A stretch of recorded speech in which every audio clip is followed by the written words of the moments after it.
hours that we work, for the stress of the job that's put into it, for the experience that you have to get one of those upper echelon jobs. I think it's very comparable to what we get paid. In response to that is that's all part of the job. When you go into the job, that should be an expectation that, okay, I know I'm going to be doing this, and this, but I still want to do it. It shouldn't, I mean, it's part of your job description. Whenever anybody applies for a job or accepts the job, they're given a job title, description of basically all the duties that they have to do.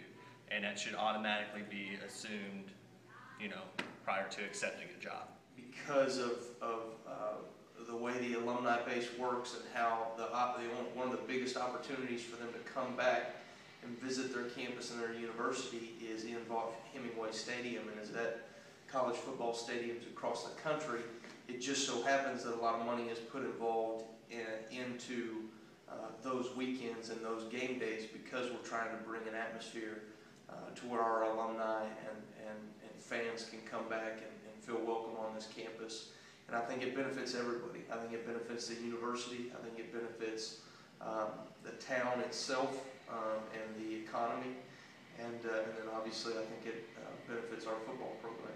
Because colleges were built on a foundation of improving knowledge and learning and education, I don't feel that extracurricular activities should be put before education. Like, the professors and everything are here to make better leaders of tomorrow, and whereas football is there to develop so that kids can possibly go to professional level.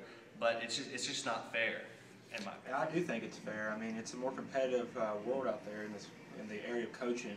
I mean, teaching is more important from an education standpoint, but I mean, coaching is a more competitive field. I mean, if the coach is winning, they're going to get paid more, and if they're not getting paid enough, they think, then they'll move on to another school where they can get paid more.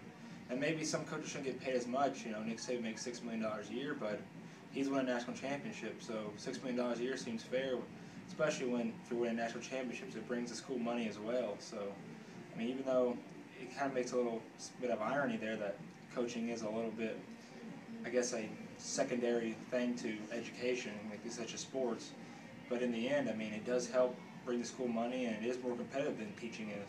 I'm not necessarily sure I think it's fair for someone whose job it is almost a club advisor compared to someone whose job it is to teach me what my next profession is, to be paid more.